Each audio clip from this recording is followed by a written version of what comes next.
اللہ رب العزت نے انسان کو جو دل عطا فرمایا، یہ دل ایسا ہے جیسا کہ ایک برتن،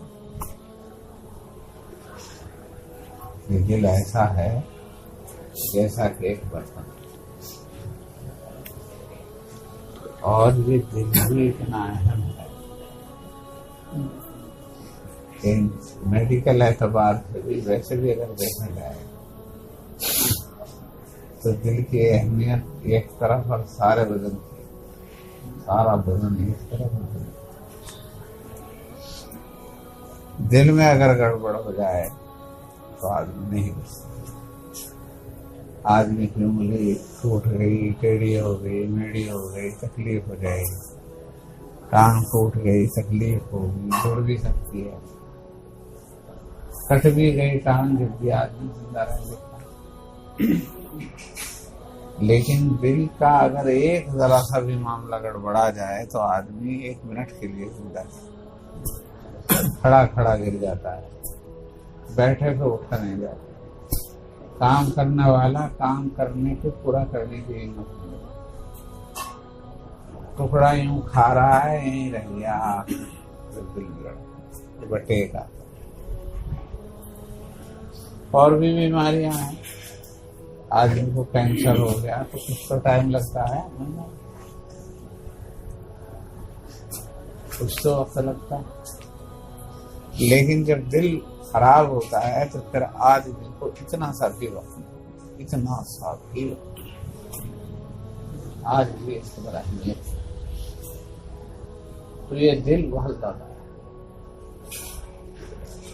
حضور نے اسی وجہ سے فرمایا کہ فی الجسد مضغۃ اذا صلحت صلح الجسد، انسان کے بدن کے اندر گوشت کا ایک لوتھڑا ہے، جب تک وہ صحیح رہتا ہے تو انسان پورا کا پورا جسم اس کا صحیح ہے۔ وَإِذَا فَسَدَتْ فَسَدَتِ الْجَسَدُ كُلُّهُ، اور جب یہ دل خراب ہوتا ہے تو پورا کا پورا جسم انسان خراب ہے۔ کتنا ہی تکڑا ہو، کتنا ہی موٹا ہو، کتنا ہی بڑیا ہو، کتنا ہی حسین ہو، وہ پڑا ہے، نہ طاقتور کی طاقت، نہ کسی کا کچھ نہیں ہوتا جب دل پھنسے۔ اذا فسدت فسدت الجسد، جب وہ خراب ہوتا ہے تو سارا کا سارا جسم دیتا۔ الا وہی القلب، پھر انہوں نے فرمایا خبردار، یاد رہے کہ وہ دل ہے، دل۔ تو دل میڈیکل اعتبار سے بھی، حکمت اور ڈاکٹری کے اعتبار سے بھی بہت اہم ہے، اور ویسے بھی بہت اہم ہے، شریعت کے اعتبار سے بھی بہت اہم ہے۔ اگر انسان کا دل مومن نہیں، دل مسلمان نہیں، تو پھر چاہے وہ کتنی ہی مسلمان اپنے آپ کو بنتا رہے، اس کے اسلام کو کوئی کرے۔ تو دل اگر مسلمان ہے تو سارا جسم مسلمان ہے، دل اگر مسلمان نہیں تو سارا جسم ہی کافر ہے۔ ساری ایمانداری دل کی ہے، ساری ایمانداری دل اگر ایماندار ہے تو سارا جسم، اس کا جسم بھی ایماندار، اس کا ایمان بھی ایمان، اس کا جو ہے اس کے ہاتھ بھی ایماندار، اس کی زبان بھی ایماندار، اس کے کان بھی ایماندار۔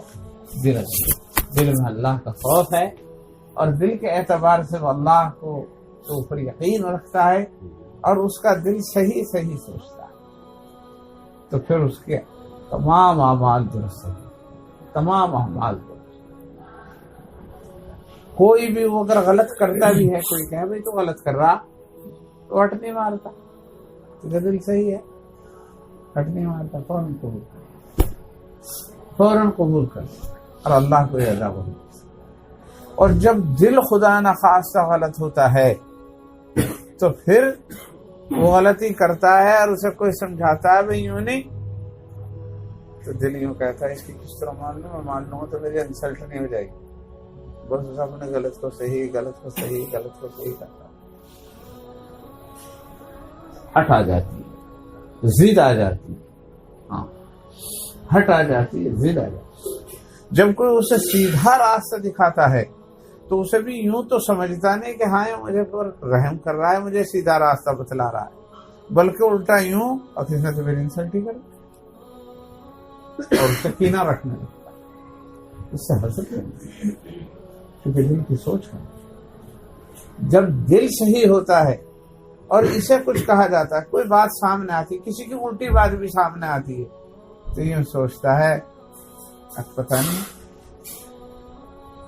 اس میں بھی دوسرے کی غلطی کو میں بھی اچھائی سوچتا ہے، اچھائی اس میں پھر اچھائی ہوگی اور ہم نے وہ غلط سمجھتا ہے، اور جب دل غلط ہو جاتا ہے تو سب کو غلط سمجھتا ہے اور ہم نے وہ ٹھیک سمجھتا ہے۔ اور قصہ لکھا ہے کہ حضرت جنید بغدادی رحمۃ اللہ علیہ بہت بڑے صوفی اور بزرگ گزرے ہیں، بہت بڑے عالم بھی تھے، بہت بڑے فقیہ بھی تھے ہمارے۔ انہوں نے دیکھا کہ وہ تھا چور اور اس کی پٹائی ہو رہی تھی، بہت کوڑے مارے جا رہے ہیں، قاضی کی طرف سے پٹائی ہو رہی خوب۔ اب وہ پٹائی کو کوڑے مارے جا رہے تو انہوں نے جا کر کیا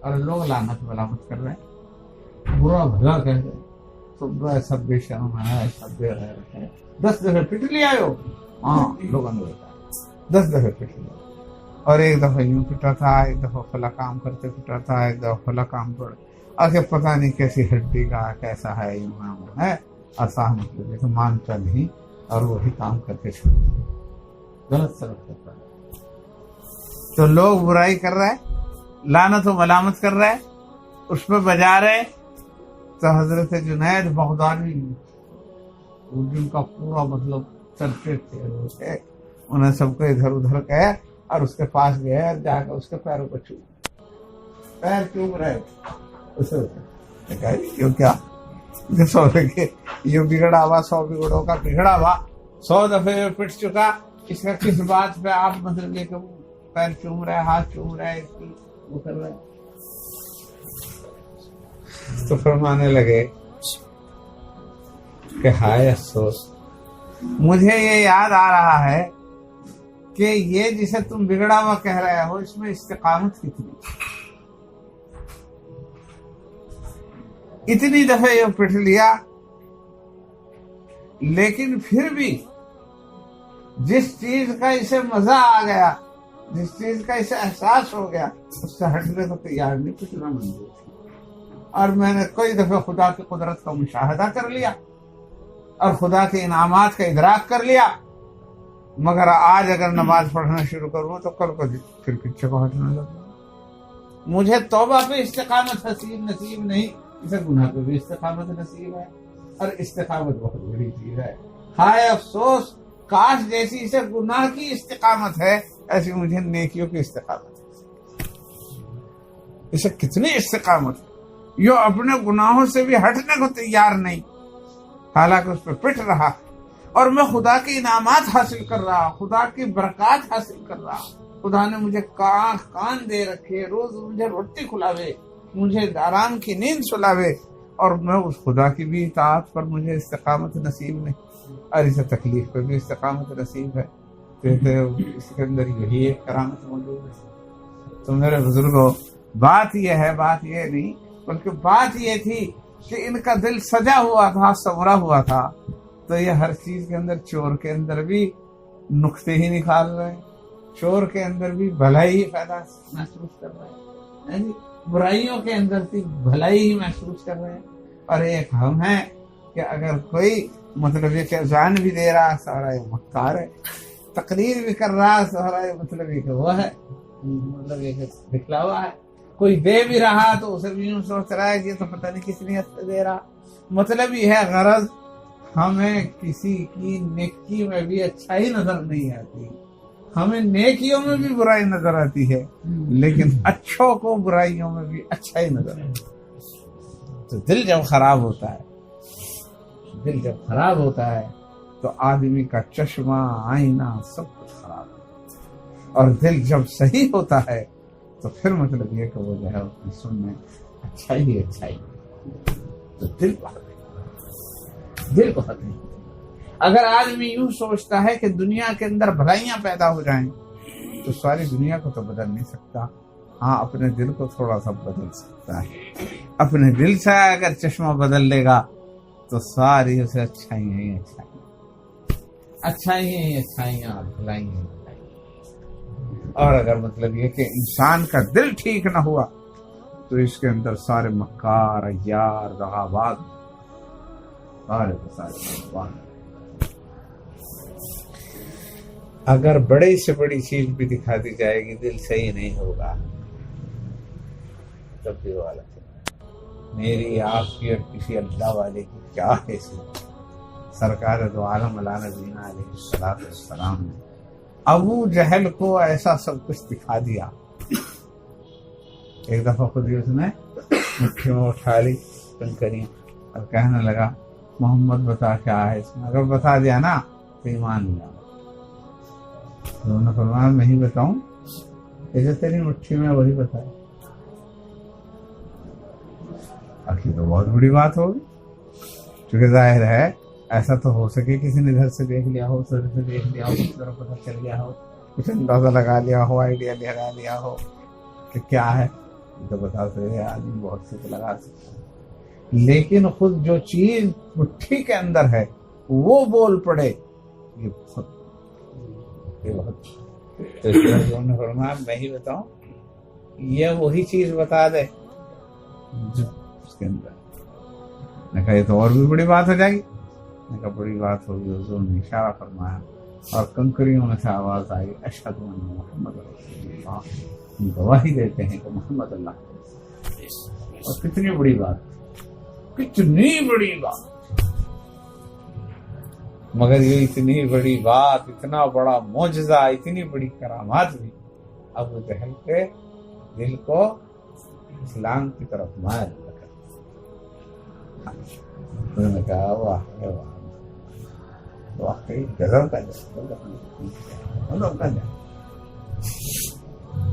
کا جادو ہے. تو میرے پیارو کون ہے یہ سامنے کوئی ایسا ویسا سکون یا نہیں سرکار دو عالم علیہ نبینا علیہ السلام اور اتنا بڑا معجزہ دکھلا رہے ہیں. مگر جب دل ٹیڑھا ہو جاتا ہے تو پھر اس کے اندر کوئی سی اذا فسدت فاسد ہو جاتا ہے. اور جب یہ صحیح ہوتا ہے تو ایک ادا دیکھتا ہے اور ایک ادا دیکھ کر ہی یوں کہہ دیتا ہے کہ ہاں. نجران کے عیسائی پادری نجران کا ایک وفد قبیلہ تھا ایک علاقہ تھا. وہاں کے بڑے بڑے علماء جو پادری تھے عیسائی تھے وہ ایک دفعہ سرکار دو عالم کو حاضر ہوئے مناظرہ کرنے. اور جب مناظرہ ہوا تو مناظرے میں تو وہ مطمئن نہیں ہوئے. حضور اکرم صلی اللہ علیہ وسلم نے ارشاد فرمایا کہ اچھا اطمینان کی ایک طریقہ کہ کل کو تم بھی آؤ ہم بھی آؤ. تم اپنی اولاد لاؤ ہم بھی اپنے بچے لاؤ. اپنی عورتیں لاؤ ہم بھی اپنی عورتیں لائیں.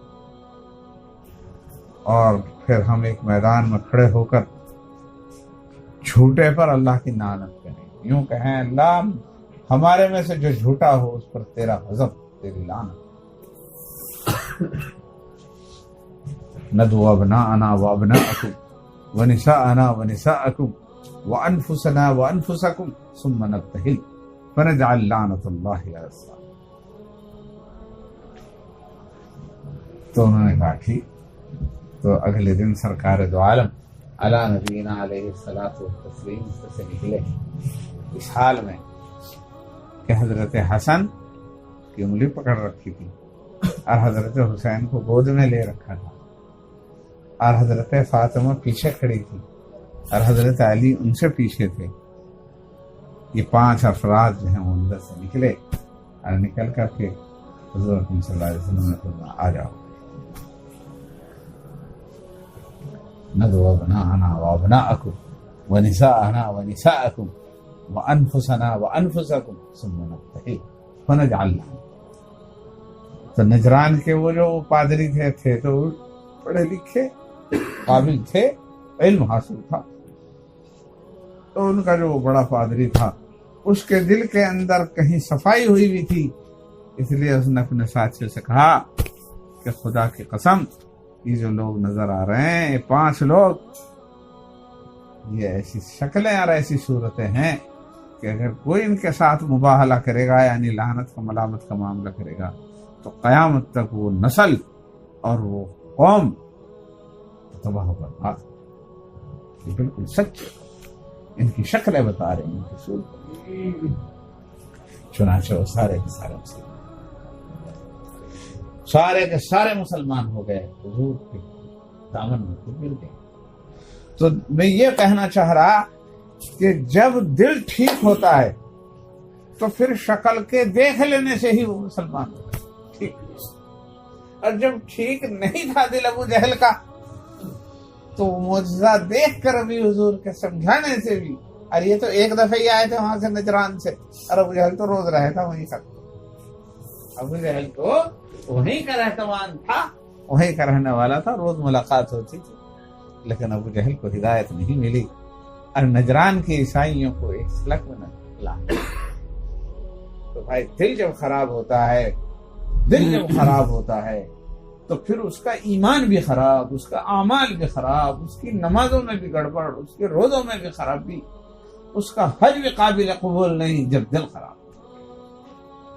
اور جب دل صحیح ہوتا ہے تو پھر وہ ایک چھوٹا سا عمل کرتا ہے اور بڑا سا ثواب، چھوٹا سا عمل کرتا ہے اور ثواب بڑا سا، اللہ کا قرب حاصل، اس کا بعض دفعہ تو غلطی پہ بھی اسے ثواب مل جاتا ہے،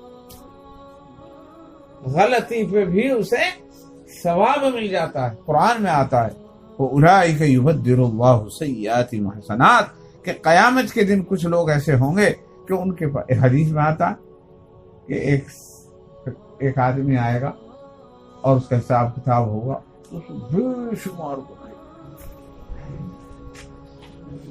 اب اسے پکا کے بس ہوتے ہیں،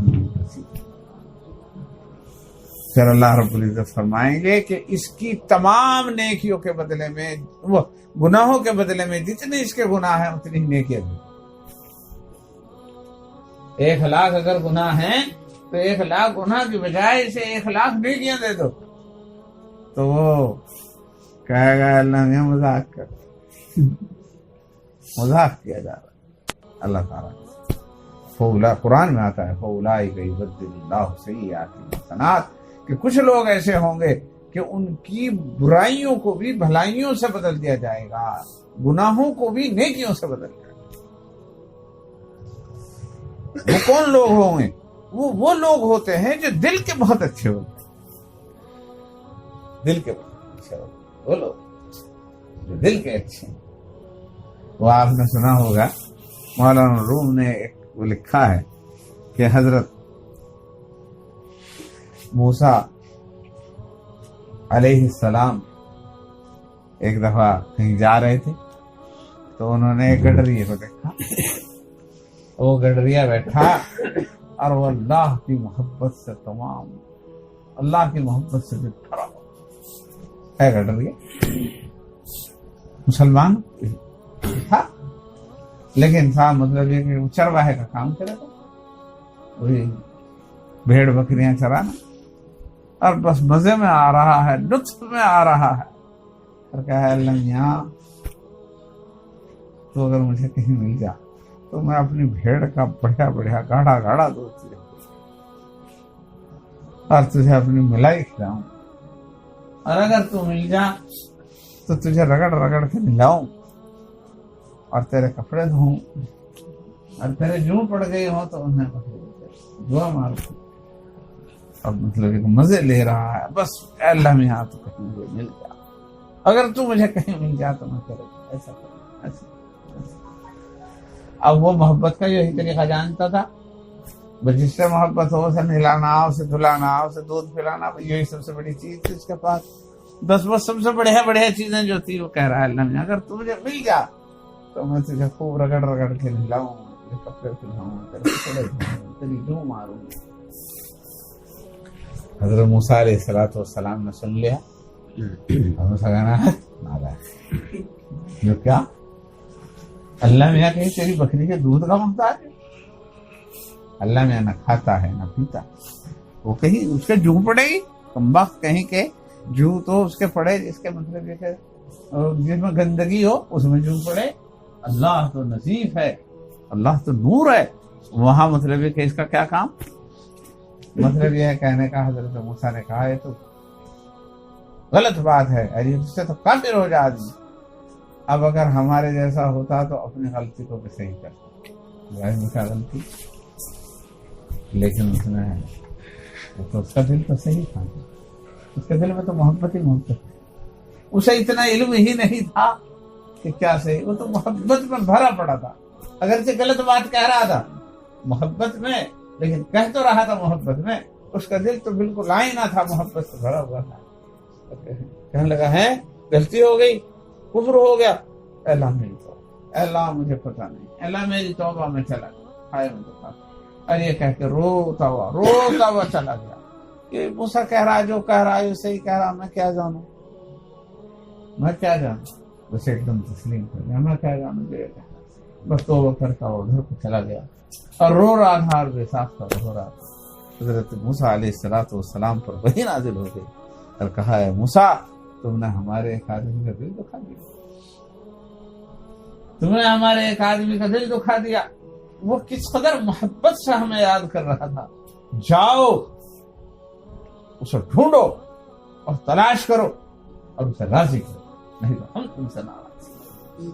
اب اللہ کا وہ جلیل القدر نبی موسیٰ کلیم اللہ صاحب التورات صاحب العصا والید، اب وہ پھر رہا ڈھونڈتا، اب چرواہے کو ڈھونڈتا پھر رہا ہے اللہ، ادھر گڑ لیا مطلوب اور مطلب نبی طالب، اب وہ تلاش کر کیا۔ بس بات دراصل یہ ہے کہ وہ شریعت کے اعتبار سے تو اس کی وہ بات غلط ہی تھی، لیکن دل کے اعتبار سے وہ بات غلط نہیں تھی۔ اللہ کا نظر جو ہے وہ دل پر رہتی ہے، ان اللہ لا ينظر الى صورکم بل ينظر الى قلوبکم، اللہ تبارک و تعالیٰ تمہاری ظاہری شکل و صورت پر نہیں دیکھتا بلکہ تمہارے دلوں کی طرف۔ اس لیے بھائی دلوں کا رخ ہونا، دلوں کا صحیح ہونا بہت ضروری، دلوں کا صحیح ہونا بہت ضروری ہے، دل کا رخ اللہ کی طرف رہنا چاہیے، اللہ سے ڈرتے رہنا چاہیے، اللہ سے ڈرتے، جتنا علم ہے اس کے مطابق عمل کرنا چاہیے، اللہ سے ڈرتے رہیں، اور جتنا عمل ہے اس کے مطابق عمل کرتے رہیں، اور جو عمل علم نہیں ہے اسے پوچھتے رہیں۔ بہرحال اگر اللہ کا ڈر، اللہ کا خوف، اللہ کی محبت دل میں ہوگی تو وہ خود بخود ہی راستہ جائے گی، اللہ خوش ہوں گے، اللہ راضی ہوں گے، اللہ قلب کو محبت سے بھر دیں گے، اللہ ضرورتوں کو پورا فرمائیں گے، اللہ اپنا قرب عطا فرمائیں گے۔ لیکن اگر دل میں اللہ کا ڈر، اللہ کا خوف، اللہ کی محبت نہیں ہوگی تو پھر ہم نماز بھی پڑھتے رہیں گے اس میں وہ نورانیت نہیں ہوگی، روزے بھی رکھتے رہیں گے تو اس میں وہ نہیں ہوگی۔ اللہ نماز اور روزے کی توفیق دے اور ساتھ ساتھ دل کا رخ بھی ٹھیک کرنے کی توفیق عطا فرمائے۔ دل کی رخ ہونے ٹھیک ہونے کے ساتھ اطاعت ہوتی ہے، اس کا ثواب بھی۔ حضور نے فرمایا کہ میرے صحابہ اگر ایک مٹھی جو خرچ کرتے، ایک مد، تو وہ دوسرے لوگوں کے احد پہاڑ کے برابر خرچ کرنے کے سے زیادہ۔ کیوں؟ اس لیے کہ ان کے دل بہت تھی، ان کے دل بہت تھی، جب انہیں کہا جاتا تھا تو وہ تسلیم کرتے۔ میں ایک بحیثیت طالب علم کی بات جانتا ہوں، جب قرآن میں غور کرتا ہوں تفسیر میں، تو بعض دفعہ ایسا نظر آتا ہے کہ صحابہ کو بھی کسی بات پر اشکال ہو رہا ہے، سمجھ میں نہیں آ رہی بات، اور اللہ کا رسول یوں کہہ جاتا ہے کہ اللہ کی وحی یوں نازل ہوئی، تو سب کا اطمینان ہو جاتا ہے، سب اطمینان کر لیتے ہیں، وہ وحی نازل ہوئی۔ صلح حدیبیہ کے موقع پر سب کے دل ٹوٹے ہوئے تھے، سمجھ میں نہیں آ رہا تھا کہ کیا ہو گیا، لیکن اللہ کے رسول نے فرمایا کہ سورہ فتح نازل ہوئی اور اللہ راضی ہے، یوں کہہ رہا تو سارے خوش ہو گئے۔ کسی کے دماغ میں بھی یہ بات نہیں آئی کہ محمد ہی تو کہہ رہا کہ آپ بتاؤ یہ ہے بھی نہیں ہے، وہی نازل ہوئی، اپنی طرف سے تو نہیں کہہ دی۔ ایک کے دل کے اندر بھی یہ وسوسہ نہیں آیا۔ ٹوٹی ہوئی حالتوں میں، ٹوٹی ہوئی کیفیت میں جب سرکار نے کہہ دیا تو بس قرآن ایمان۔ عجیب حالت ہے، جنگ احد کا معاملہ ہے، 70 آدمی مارے جا چکے اپنے، 70 تھوڑے نہیں ہوتے، 70 تھوڑے نہیں ہوتے، 70 لاشیں پڑی، 70 لاشیں، اور جو موجود ہیں ان کے کسی کا ہاتھ کٹا ہوا، کسی کا زخم لگا ہوا، کوئی نہیں، خود سرکار دو عالم کے کئی زخم لگے ہوئے، دندان مبارک سے سب کے زخم، اور حضور صلی اللہ علیہ وسلم نے فرمایا جب ادھر پہاڑ سے کوئی چلے گئے اور وہ جو ہے وہ ہنس گئے، وہ جو ہے مکے والے ایک مقام تھی حمراء الاسد، وہاں تک پہنچ گئے تو ان میں کافروں میں خود 2 گروپ ہو رہے تھے، ایک عمرو بن العاص کا گروپ تھا، ایک ابو سفیان کا گروپ، یعنی وہ بھی 2 حصوں میں بٹ گئے۔ عمرو بن العاص یوں کہہ رہے تھے نہیں نمٹاؤ آج، 70 تو ان کے مر گئے، سارے زخمی، انہیں مدینہ والوں کو ساروں کو نمٹا کے جب چلے ان کو حملہ کرو۔ ابو سفیان یوں کہہ رہا تھا اب بات بن گئی بس پھر بن گئی، اب بس چلو پھر دیکھیں گے اگلے سال تک۔ ابھی یہی میدان احد کے اندر ہی یہ جھگڑا پیدا ہو چکا تھا، ان میں اختلاف رہا ہے، لیکن پھر آگے کو چلے گا، اچھا آگے کو چل کے دیکھیں گے تو 3 میل کے فاصلے پر یہ حمراء الاسد ایک جگہ ہے، وہاں بیٹھ کر کے مشورہ کر رہے ہیں کیا کرنا چاہیے۔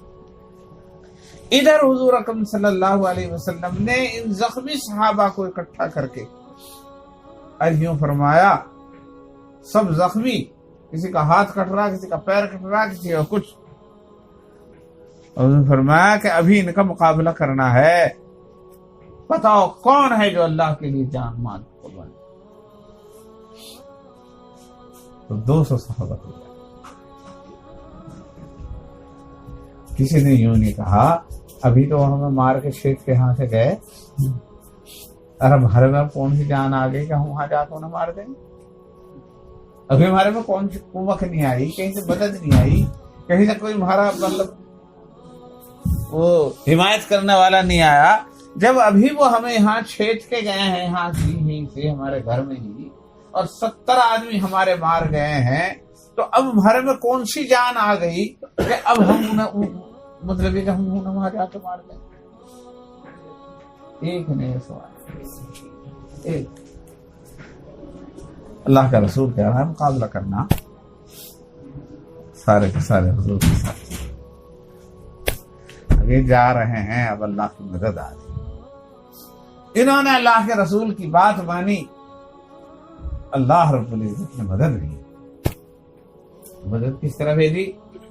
تو انہوں نے دیکھا یہ گرد و غبار سا ہو رہا، نے کہا کیا ہے کہ تو محمد ہی آ رہا، تو جس کا ارادہ لڑنے کا تھا وہ بھی ہے، جس کا جانے کا تھا ارادہ وہ بھی، نے کہا وہ بھاگ جانی پتہ نہیں کیسی ہے، پہلے بھی مار لیتے تو بس لپیٹا لگ گیا، ہم نے کر لیا کام۔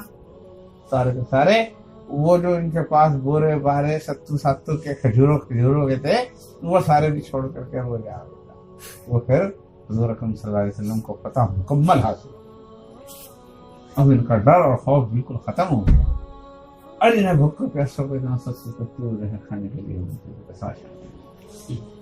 اللہ رب العزت کے فضل۔ لیکن یہ مدد کب آئی؟ صحابہ کرام نے اور استقامت کیوں دکھائی؟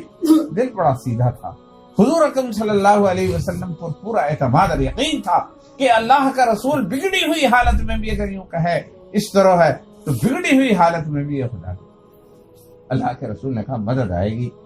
کسی نے یوں نہیں کہا ابھی تو ہم چھتے ہی، کسی نے نہیں فوراً. تو میرے بزرگوں بس میں یہ بتا رہا تھا کہ دل کے رخ کو صحیح کرنا بہت زیادہ ضروری. دل کے رخ کو صحیح کیجیے. کینہ، حسد، بغض، ہٹ دھرمی، ضد، یہ بری چیز ہے جس سے دل خراب ہوتا ہے. اللہ رب العزت ہمارے سینوں سے حسد، بغض، کینہ اور ہٹ دھرمی کو دور. ہٹ دھرمی اور اپنی ہی بات کی پچ اور میں ہی صحیح ہوں اور دوسرے کی مطلب کہ بات غلط ہی غلط ہے، تو یہ بہت کبھی تو سوچ لینا چاہیے کہ بھئی یہ بات ہے اس طرح کی، کیا پتہ صحیح ہے ہمیں پتہ نہیں کس طرح. حالانکہ روزانہ ہم دیکھتے ہیں بات کیا بن جاتی ہے، کس طرح کرتے ہیں. پتہ نہیں کتنی باتوں کے بارے میں پتہ چلے کہ اس کی کوئی حقیقت نہیں تھی، بن گئی. بہت سی بات یوں تھی یوں کی یوں ہو گئی، لیکن پھر بھی ہم مطلب یہ کہ اپنے اس کی وجہ سے، طبیعت کی خرابی کی وجہ سے کسی کی کچھ ہی بات کا پتنگڑ بنا دیتے ہیں اور اس پر مطلب یقین بھی کر لیتے ہیں. تو یہ ساری دل کی خرابی کی وجہ سے ہوتا ہے.